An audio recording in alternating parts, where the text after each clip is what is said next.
Salam, salam sejahtera untuk kita semua. Perkenalkan, nama lengkap saya Genoviva Sasi dengan NPM 12190117, Prodi Agribisnis Fakultas Pertanian dari Universitas Negeri Timur. Tujuan dari video presentasi ini adalah untuk memenuhi persyaratan mata kuliah Perdagangan Internasional. Teori yang saya bawakan ini adalah teori perdagangan internasional Heckscher-Ohlin Theory. Langsung saja.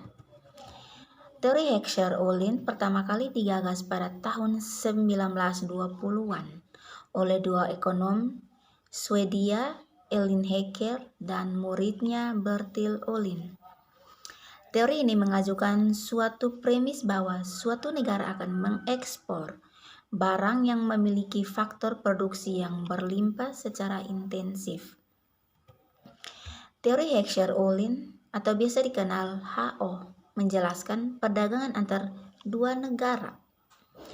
Teori ini mengemukakan bahwa suatu negara akan mengekspor komoditi yang produksinya memerlukan lebih banyak faktor produksi yang relatif melimpah dan murah, dan dalam waktu bersamaan akan mengimpor komoditi yang produksinya memerlukan lebih banyak faktor produksi yang relatif langka dan mahal di negara tersebut.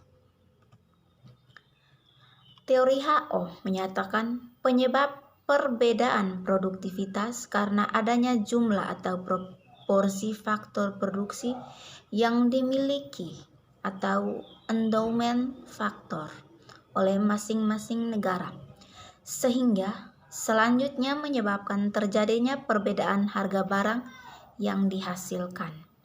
Oleh karena itu, teori modern HO ini dikenal sebagai deproportional factor theory. Selanjutnya, negara-negara yang memiliki faktor produksi relatif banyak atau murah dalam memproduksinya akan melakukan spesialisasi produksi untuk kemudian mengekspor barangnya.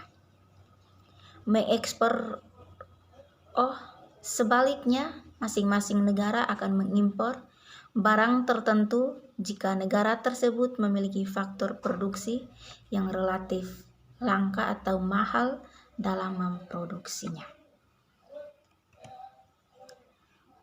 Berikut jenis-jenis asumsi Hecker-Ohlin. Yang pertama, the Hecker-Ohlin Assumption Government menyatakan pemerintah tidak mencampuri urusan ekonomi. There are no tax, subsidies, tariff, quotas, etik. Jadi, meskipun ada perdagangan barang dan jasa, tidak ada perpindahan sumber daya, contohnya labor. Jenis asumsi yang kedua yaitu the Hecker-Ohlin Assumption Teknologi menyatakan pengetahuan teknologi antara kedua negara diasumsikan sama. Kemudian barang dan jasa diproduksi dengan menggunakan teknologi untuk memenuhi constant restore to sale.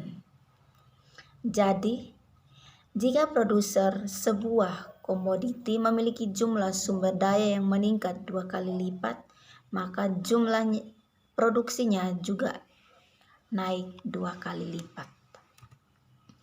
Jadi kesimpulannya, teori Heckscher-Ohlin mengatakan bahwa suatu negara yang berlimpah pada suatu faktor produksi akan mengekspor produksi komoditas yang intensif menggunakan faktor produksi yang negara tersebut kekurangan atau tidak memilikinya.